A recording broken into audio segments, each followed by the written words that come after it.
So what we covered earlier, we gave you just a really brief introduction to FICA, the FICA app, what the FICA app can offer you. Obviously at Middlesex we work with FICA, so we are partnered, which means that any Middlesex student or staff member can access FICA for free, which is fantastic. We gave you a bit of an introduction to what stress is, what happens in the body physiologically, particular situations that can make us feel stressed, and we started to think about some stress management techniques, and that's what we're going to go over in a little bit more detail in this final session. But the bit that we really want to start off with, Lauren is bobbing in her seat. Let us know what your 3 items that you gathered are as part of the scavenger hunt. So this was our little physical activity exercise to get you moving around between the sessions, and also to just give us some ideas and some things that we can share with each other, things that you find useful for your stress management. So obviously Lauren had Marley the cat earlier, and now she's got a glass of water. Gabriel, if you're around, it would be great to hear what your items are. And I've also run off, I got my Kindle. So when I am stressed, I like to read a book.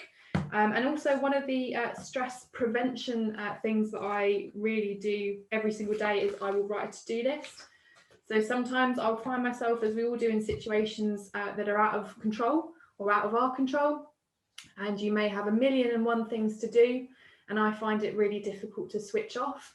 And so what I like to do in that situation is just to get everything down on one page that I need to do, and then I feel like I can leave it because I know I'm not going to forget anything. I can come back to that list the next day, and I don't have to stress around trying to keep all these different ideas in my head. So we've got somebody here that has got their guitar, Xbox controller, and my cat plush. So starting to get a bit of a theme going on here. Lots of cat people, I love this. Yeah, I feel really left out. I don't have a cat. I'm feeling like I'm not part of the crowd. But Gabriel, if you're around, what would your items be? Yes, I'm here. Well, my first item is my diary, because just like you, I have to write a to-do list to get organized, and I feel like it really makes me feel more calm about everything that I have to manage. And then, I feel like it helps me go to bed with a clean mind, because I know I've written down what I had to do. Mm-hmm. I also got my coffee mug.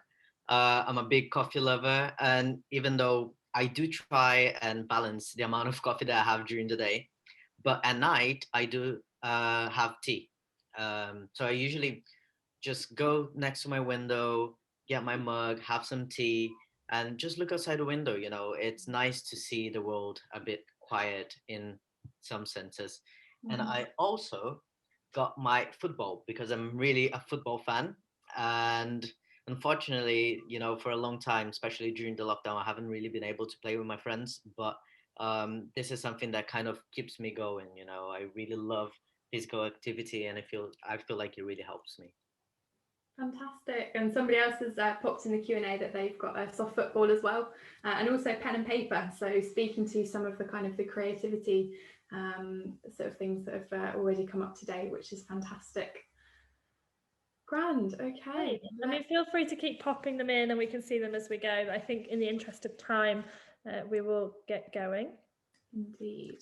So we've had a bit of a sports theme running through, and at FICA, we've been fortunate enough to have some athlete ambassadors that have worked with us at FICA, most of whom are Olympians, which is obviously very exciting. But they have, a lot to say around stress that they've been under, both from a sports perspective, but also just from a life perspective, and the things that they've kind of done that's helped them. So I'm just going to play you a short video from one of our interviews with Chris Griffith here, and he's an England field hockey player, so he plays for the GB team for hockey as well. And he's a really nice guy, actually, a really nice person, which also helps. So I'm just going to play this now. So I've had quite a few setbacks in my career so far. The biggest one coming before the 2016 Rio Olympic Games. I was just training leading up to the Olympics, unfortunately dislocated my knee and ruptured every ligament imaginable. Yeah, and that's kind of where my story began. I isolated myself a lot, was my kind of coping mechanism to begin with. It actually initially took me sort of 2 to 3 weeks to tell my family that I'd actually been injured. So they'd booked flights and accommodation to go to the Olympics. And I kind of thought I'd let them down. I thought I'd let my teammates down, myself down, my family down. So it was pretty tough. And throughout my entire rehab process, I didn't really speak to anyone. I learned that I was, quite lonely, actually, to be honest. I think having just a couple of close friends can have a massive benefit on me, and actually opening up and speaking to them. So, as I said previously, I didn't speak to anyone. It was only until another colleague, well, very good friend of mine, but at the time he was playing in the same team. He had the same injury as me, unfortunately. It was 5 months later. And having had that injury, that's when I opened up and sort of shared our stories together. So being able to communicate and speak about our similar injuries actually helped us both massively. The team didn't do as well as we would have liked. And we had a big review after, and that kind of shook every part of our funding and program up, which I think, looking back, was a really good thing. And the biggest change we did was around our individual psychology and our why process. So why we play hockey, why we love the sport that we play, and why we do it for a living. And for me, it was a real sense of doing it to make myself proud and those close to me really proud. So now I take a lot of pride in my family, going home to see my family a lot. I've got a season ticket at my football club back home with my brother. And just sort of having a real sense of perspective of, it's hockey, it's great, it's our job, I love it. The Olympics is something that I really want to go to, but at the end of the day, it's quite a cool thing to do. It doesn't define who I am as a person. And that sort of sense of perspective has really helped me actually become a better person in life and a better hockey player.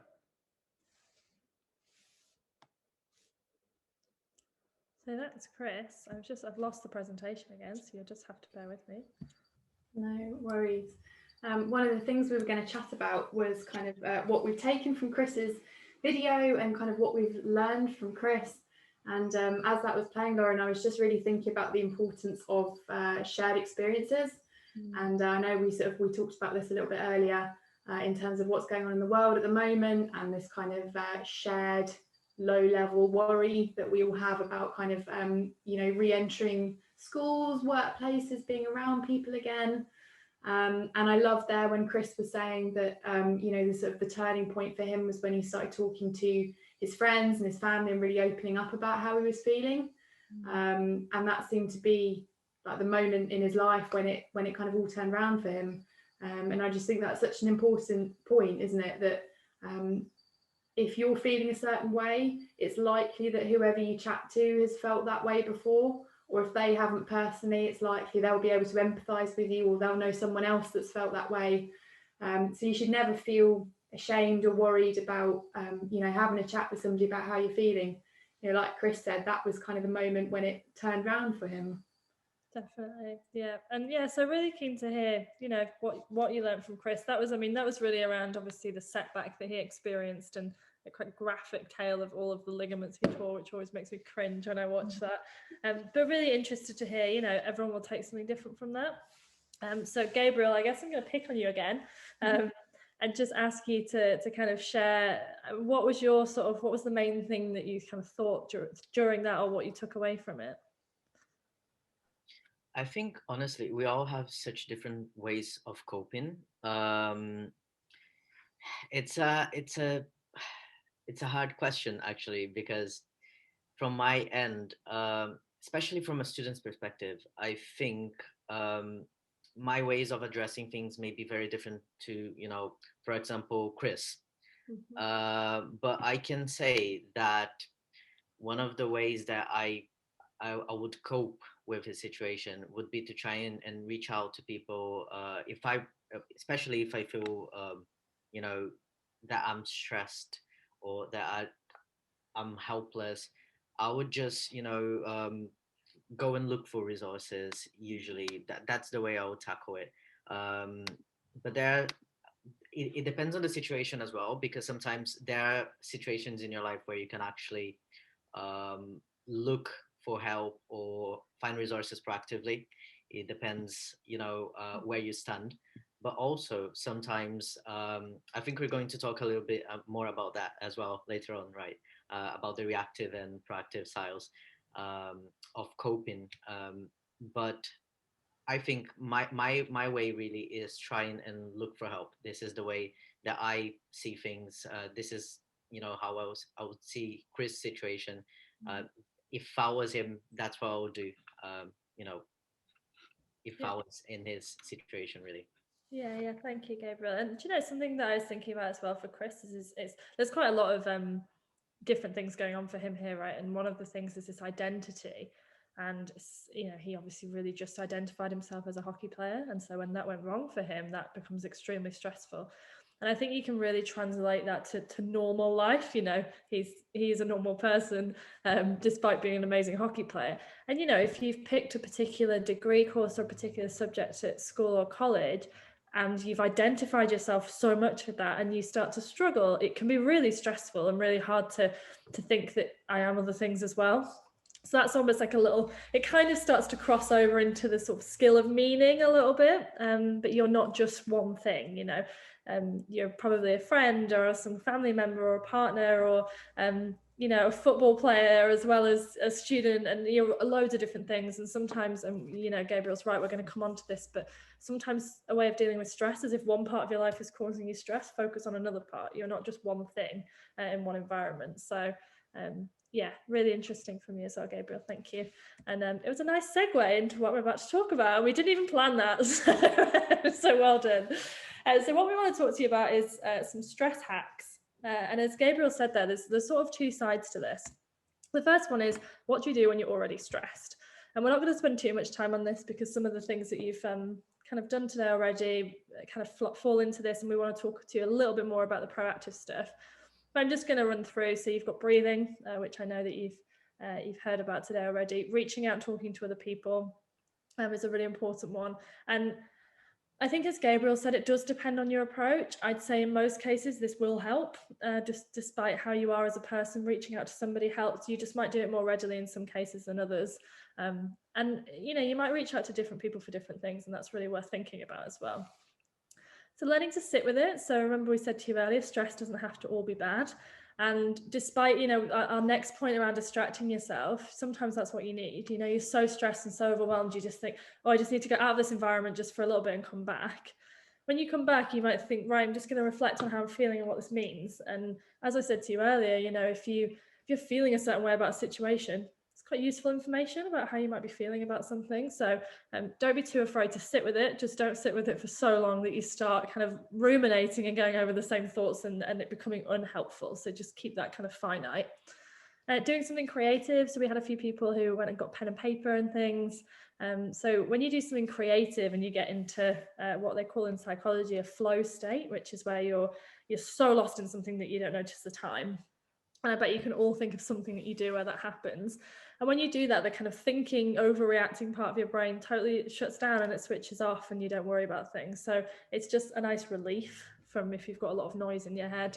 And that kind of ties into the next point as well, which is about switching off from things, from whatever's causing you stress. We've given the example of social media here, which can cause a lot of stress. But even if you're, if you're on all day and talking to people, you might just want to break from your phone, and it's nothing to do with the people that you're talking to. You still love them the same.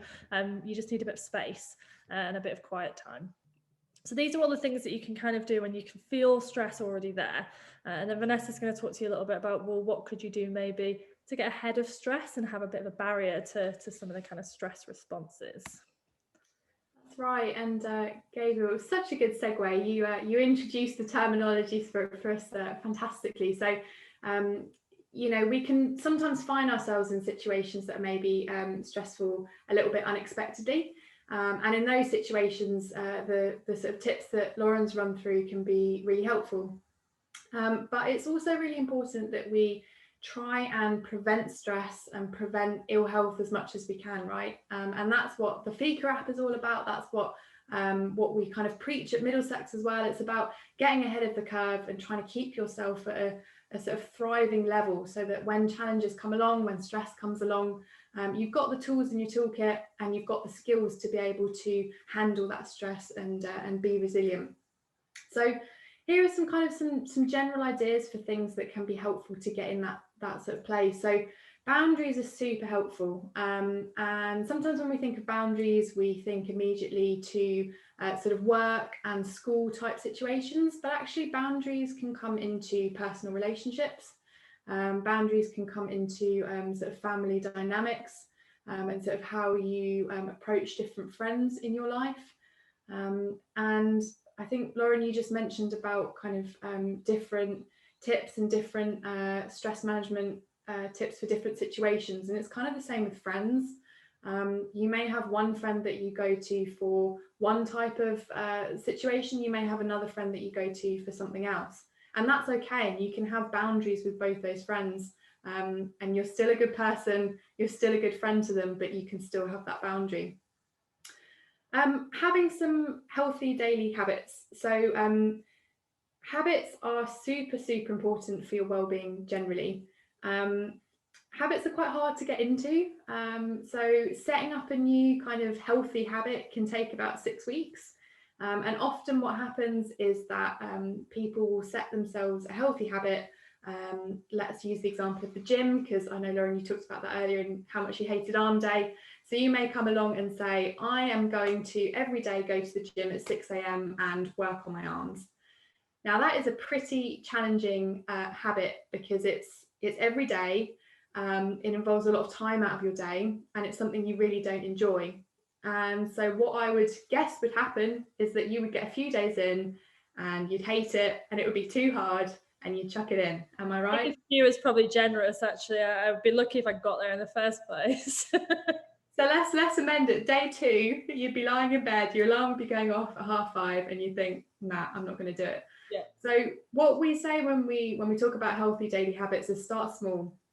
It could be that you're thinking to yourself, okay, usually I am setting my alarm for 7 to be at school on time. It's still a bit of a rush. So maybe what would be more helpful for you is to try and shift your alarm just 5 minutes earlier. Start 5 minutes and use that 5 minutes to try some of the deep breathing exercises that you just learned with Cole. So something as small as that can set you up for a really sort of healthy start to your day. And over time, those kinds of small changes to your routines can be really useful in preventing that kind of stress overload that could otherwise happen. There's just a couple of things, Vanessa, actually, that I wanted to add here. One of the things is some of the research we've done with Fika, we found something really interesting, which is actually making your bed in the morning that leads to much higher productivity throughout the day, because you're starting off your day having achieved something, and actually your motivation carries through the day, and it's just making your bed. That's it. So I guess that speaks to your point that it doesn't have to be huge. I think the other thing with this is, don't be afraid that if you are doing okay for a bit and then you're not doing okay, don't give up if it's something that you want. And I think that's the key, because I was just reflecting on what Vanessa was saying there about like the idea of going to the gym and working on my arms every day. Like, honestly, would never ever happen. No matter if I wanted huge arms, I'm not interested, because I don't enjoy it. And I know Vanessa and I kind of vowed to each other we weren't going to go on about yoga, because we're both big yogis, but I feel it's a really relevant example. So I've got an app that really encourages it. It's literally called Daily Yoga, and I must have gone through, I don't know, 4, 5, 6 cycles of maybe getting to like day 13, 14, and then not doing it for a couple of days, and it resets it, which is in some ways not hugely healthy, you know, because it's like wipes all of your streak and puts you back to 0. But I'm now on day 64 and I don't think about it anymore. It's like, that's when I think you really know it's a true habit, because you just do it. It just becomes part of what you're doing. And if I get towards the end of the day, I start to think like, oh no, I've not done it, I don't feel right. And I think that the lesson in that is, if it's something that you really want to do, don't give up just because you might not get the mark every time. And sometimes, you know, honestly, it was like the same just under 2 weeks for me every single time that I kind of failed. I mean, it wasn't really failing, but didn't quite manage to keep my streak going. So if it's something that you really want and you can identify the benefits, I think that's the other thing. If you don't understand why you're doing it, if you've just said it because someone's told you to, then you're probably also not going to stick with it. You have to know how it's going to benefit you. and then just don't really give up on it, I think. Yeah, That's all I'm going to say about yoga. Has to be meaningful for your life, doesn't it? That's the key. And like you said, Lauren, it's it's being easy on yourself as well. None of us are perfect. None of us have managed to set new healthy routines and get into them and not fall off the bandwagon every now and again. But the point is, the quicker you get back on the horse after you've fallen off, the quicker you carry on with your goals and your progress, right? And kind of like you just said, Lauren, figuring out what's important to you. And that comes into the third bullet point there, so prioritizing. So sometimes you may be in a situation in your life where you are super busy, maybe you're coming up to exam season, maybe you've got a part-time job, you may be managing caring responsibilities as well. And there are a few things that you have to prioritize to get done in the short term.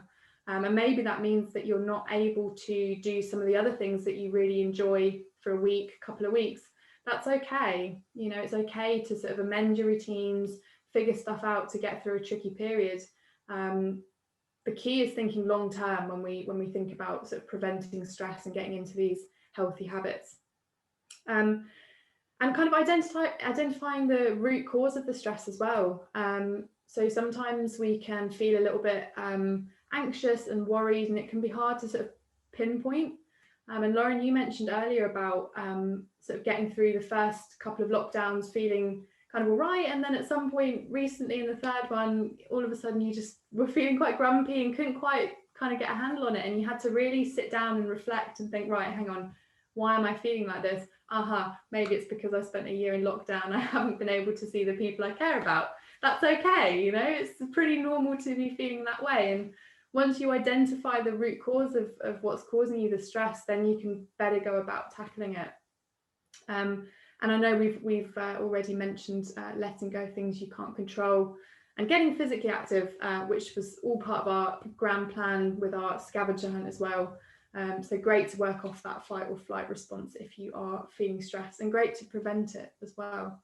So I think we're just going to play a little short video here on a don't do list. So we've all got to-do lists. I talked about my to-do list and how much I rely on my to-do list, but this will get us thinking about our don't do list and why that's so important. I don't know why it's so when we're talking about reducing stress, we often think about things like breathing techniques and things we can use to calm us down once we're already stressed. But actually, you can really get ahead of things and plan and make sure you kind of create environments in which you're less stressed. One way to do that is to simplify things a little bit. So forget about your to-do list. What about your don't do list? What are you going to deprioritize today to simplify things and make things less stressful? Today on my don't do list, I have focusing on deadlines that are more than a week away. So today on my don't do list is instantly replying to emails. Today on my don't do list is checking my phone frequently. Yeah, I'm talking to you. Put it away.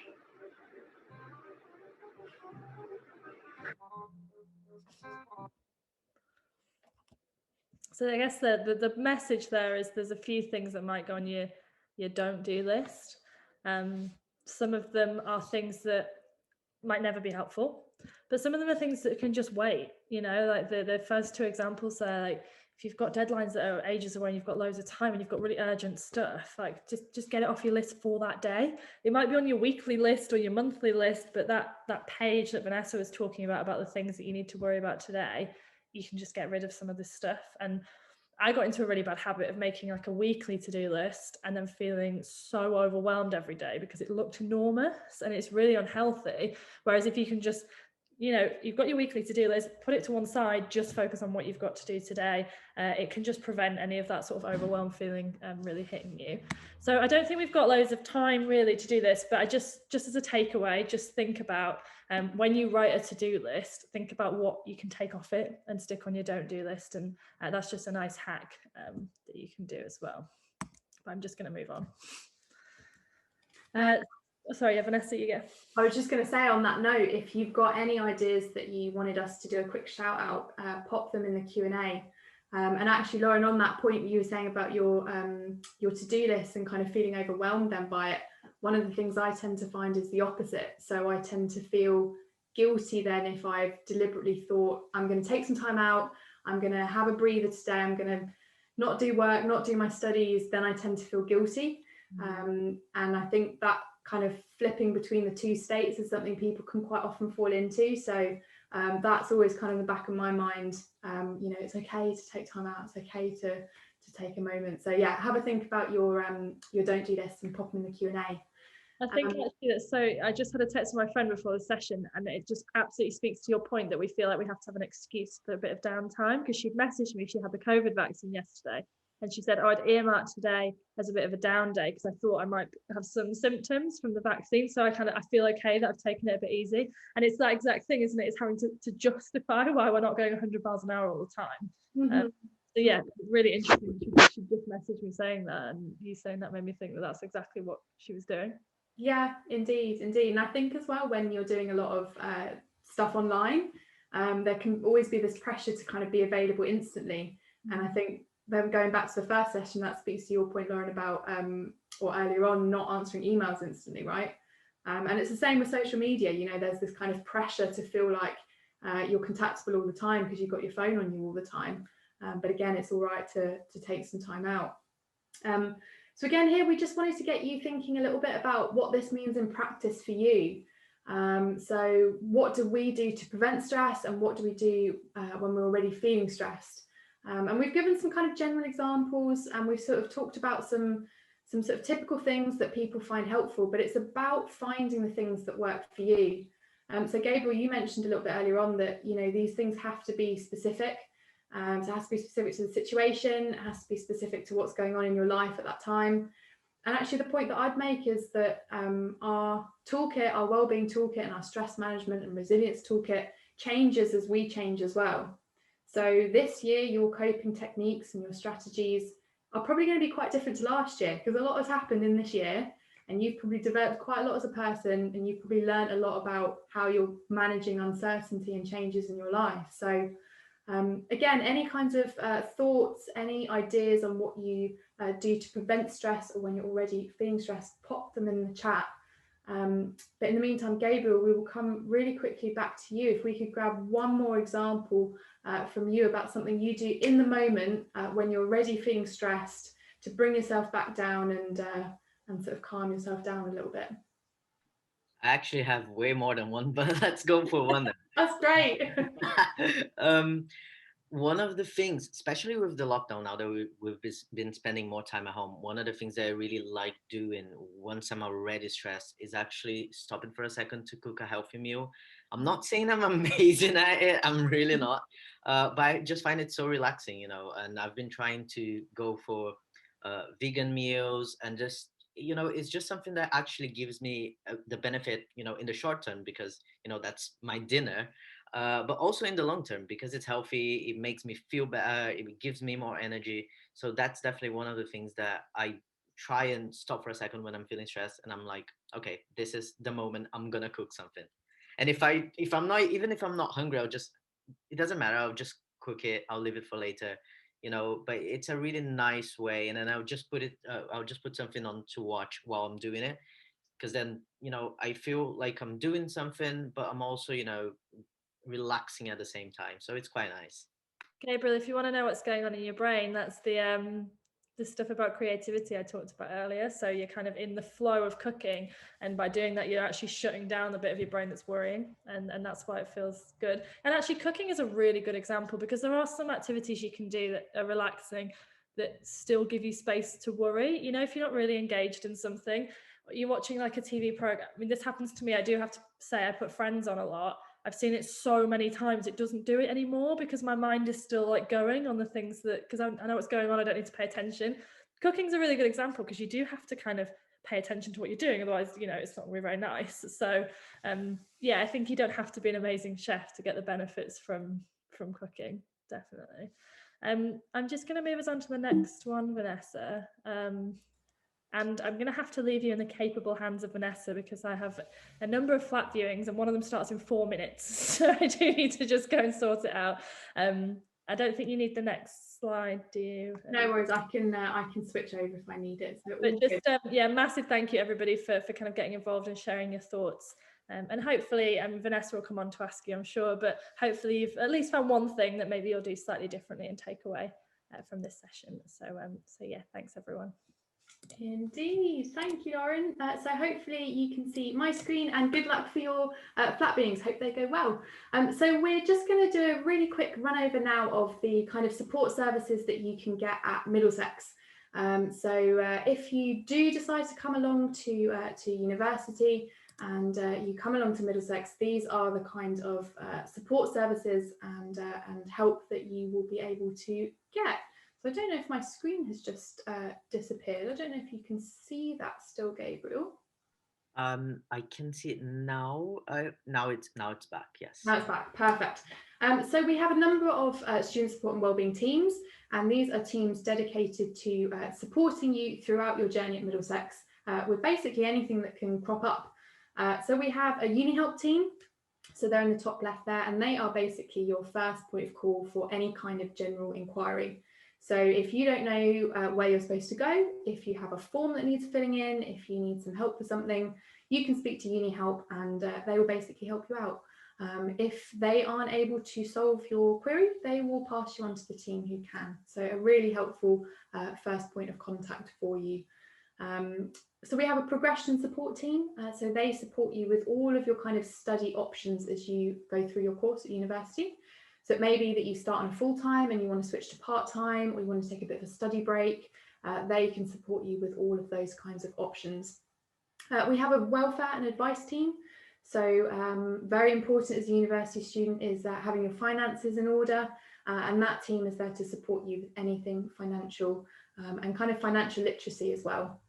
So if you're an international student, we've got a whole team dedicated to visa support and advice to help you settle in. We've got various study support teams. So if you are on a course that has a numerical element or a statistical element, and you can't quite figure something out, you can book a one-to-one or a group work session with the team, and they will basically teach you everything you need to know. And same goes for writing support. So if you are finding the transition from college or sixth form essays to maybe your first higher education essay quite challenging, you're not sure how to do references, for example, you can get in touch with the team and they will help you out. We've also got our very own counselling and mental health team. So if you do need a helping hand through your time at university, you can get in touch with our team and they will be able to support you. And they can also work with the NHS or other external service if you are engaged with them. For any student with a long-term health condition, whether that's mental health or physical health, we have a whole team of experts in our disability and dyslexia team. And of course, we have our safeguarding team as well. And then just on the side, just letting you know that we work very closely, obviously not only with FICA, but we also work with Togetherall. So Togetherall is an online wellbeing platform. And the great thing about Togetherall is that it is monitored 24 hours a day, 7 days a week by mental health professionals. So together with the kind of resources from FICA, from Togetherall, we have all sorts of information on our web pages as well. And then of course, all of these wonderful student support and wellbeing teams, we have a nice rounded support system at Middlesex. And just as a little mention there, of course, we have our Students' Union. We have about 90 different societies now, I believe, and community groups. So if you're concerned about maybe moving into a university setting, you're worried you're not going to meet kind of similar people with the same interests, hopefully within the kind of 90 different societies or so that we have, you'll be able to find some like-minded people. And if you know, you're into something and there isn't a society for that already, you can set one up, which is fab. And then of course we have a fantastic sports department. So at the minute they're providing loads of free classes for us online. We've also got a gym on site.